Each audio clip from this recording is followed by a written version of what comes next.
Bonjour Yannick Jadot. Bonjour madame. Nous allons parler de Benoît Hamon, mais d'abord, François Fillon, dans le Parisien ce matin, présente son nouveau plan santé. Le précédent avait été très contesté, on s'en souvient. Il renonce à sa réforme libérale du système de santé.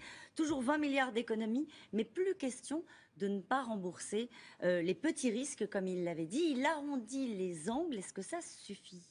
Non, ça ne suffit pas parce que on a à la fois un développement extraordinaire de nouvelles maladies liées aux pollutions environnementales. Vous aviez dans votre journal un reportage sur les perturbateurs endocriniens.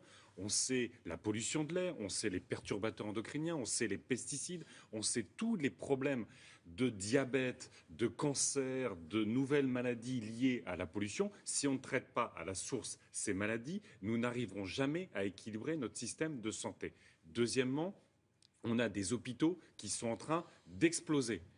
Les personnels, infirmières, infirmiers, tous les personnels liés à l'hôpital sont dans une situation de stress, de burn-out, de pression considérable. Et c'est l'ensemble de notre système de santé qui est lié à l'hôpital public. C'est le cœur de la symbolique. Troisièmement, on a de plus en plus de personnes dans notre pays qui n'arrivent plus à se soigner convenablement. Vous avez des déserts médicaux où vous avez une incapacité même à aller vers un médecin généraliste parce qu'il n'y en a plus assez. Je suis sûre que cet après-midi, enfin toute la journée d'ailleurs à la Mutualité française, tous les candidats, dont vous d'ailleurs, Oui. feraient le même constat, celui que vous venez de faire. Le problème, ce sont les solutions. François Fillon dit très bien, il faut donner davantage de moyens, mais enfin vous dites, Lui, il dit qu'il faut supprimer des moyens. Vous dites qu'il faut donner davantage de moyens, c'est ce que vous venez de nous expliquer. Lui, il dit qu'il faut faire des économies. Oui, mais là où il y a un problème, c'est que François Fillon ne remet absolument pas en cause, par exemple, le prix des médicaments. On sait que dans notre pays, sur certains médicaments aujourd'hui, leur prix de vente est incroyablement plus élevé par rapport au coût de revient. Il doit y avoir des modalités de mise en place de prix de vente des médicaments qui garantissent l'accès aux soins. Il y avait eu tout le scandale, vous vous souvenez, sur l'hépatite C, où finalement, pour rembourser, on choisissait qui pouvait être remboursé, qui pouvait être vacciné et soigné. Et les laboratoires vous disent, ah oui, mais il faut financer la recherche. Oui, il faut financer la recherche, mais regardez les chiffres d'affaires et les bénéfices des laboratoires pharmaceutiques français. Les médicaments sont beaucoup plus chers dans notre pays qu'ailleurs. Même chose sur les lunettes. Moi, je suis pour le remboursement, évidemment, des frais d'optique. Mais on a dans notre pays des frais d'optique qui sont beaucoup plus élevés que dans d'autres pays. Donc il ne suffit pas simplement de vouloir être généreux et sérieux et solidaire avec l'ensemble des Français. Il faut surtout construire des frais de santé qui soient justes pour les entreprises, mais qui soient justes aussi pour les patients ou pour les malades. Vous parlez des lunettes. Remboursement de 100% des lunettes pour les enfants, dit François Fillon.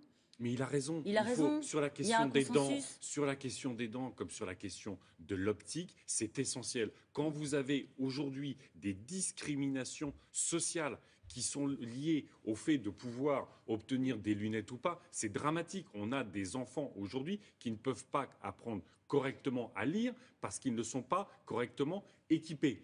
Mais pour ça, encore une fois, il faut avoir le courage d'aller se cogner les lobbies du médicament, les lobbies de l'optique, les lobbies aussi parfois pour leur de dire certains quoi spécialistes. C'est intéressant ce que vous dites. Pour leur dire quoi? Prenons l'exemple de l'optique. Qu'est-ce que vous dites? Il y a des opticiens partout en France. C'est visiblement un business qui fonctionne très bien. Ah bah oui, ça marche bien. Quand vous dites il faut se cogner, ce sont vos mots, ces secteurs-là, ces entreprises, ça veut dire quoi? Mais ça veut dire que nous devons mettre en place, vous savez, vous avez des cadres où on définit les prix des médicaments ou le niveau de remboursement des médicaments. Dans ces cadres-là, par exemple, ne participent pas les associations d'usagers ou les associations de patients. Il faut mettre celles et ceux qui vont être soignés, celles et ceux qui vont à la fin cotiser ou être remboursés, plus ou moins, de ces choses-là. Il faut mettre en place un prix limite de vente. Je l'ai dit, quand vous avez de l'innovation en matière de médicaments, tant mieux. Mais à un moment donné, on fixe les prix sur les montures, sur les verres. Mais bien sûr, il y a un moment donné, il faut dire ça c'est juste et ça n'est pas juste.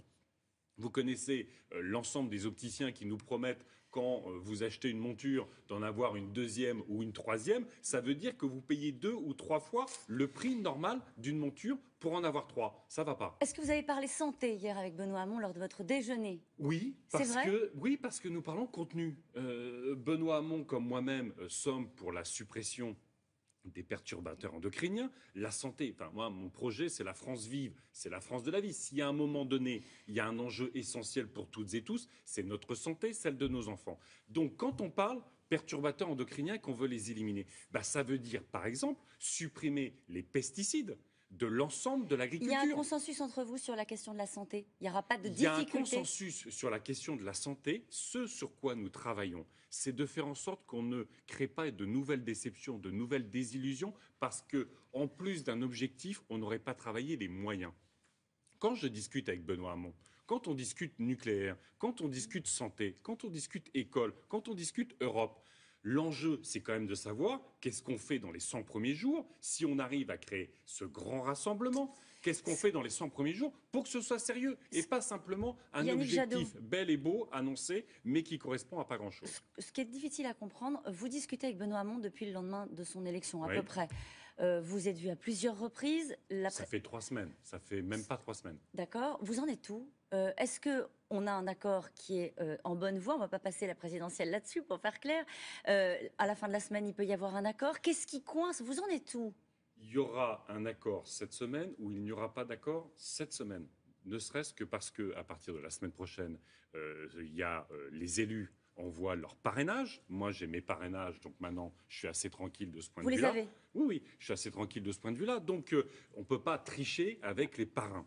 Et puis, il y a un moment donné, soit cette grande aventure que j'appelle de mes voeux, on arrive à la construire, on se dit, il y a l'option nauséabonde, xénophobe de Marine Le Pen. Il y a une option potentielle qui est la grande espérance autour de l'écologie, du social et de l'Europe. Est-ce qu'on est capable, ensemble, sur un projet clarifié, cohérent, fort, structuré, de porter cette grande aventure ou on n'en est pas capable? Pourquoi ça coince aujourd'hui? Pourquoi ce matin, vous ne pouvez pas nous annoncer un accord? Qu'est-ce qui bloque? C'est un nombre de circonscriptions? Non, pas du tout. C'est comment on décline des objectifs qui sont annoncés de part et d'autre sur la santé, sur l'énergie, sur l'Europe, sur l'école, comment on les décline dans la réalité. C'est du travail. Il y a un sujet en particulier qui crispe les conversations ou pas? Il y a évidemment le changement des institutions, quel type de proportionnel on met en place. Il y a la transition énergétique. Nous, on veut aller très très vite sur la transition énergétique parce que ce sont des centaines de milliers d'emplois sur nos territoires. Tous les territoires, y compris ceux qui sont désertifiés économiquement aujourd'hui. Si on ne va pas vite sur cette transition, on se raconte des histoires et on tombe dans le même piège que nous avait tendu François Hollande,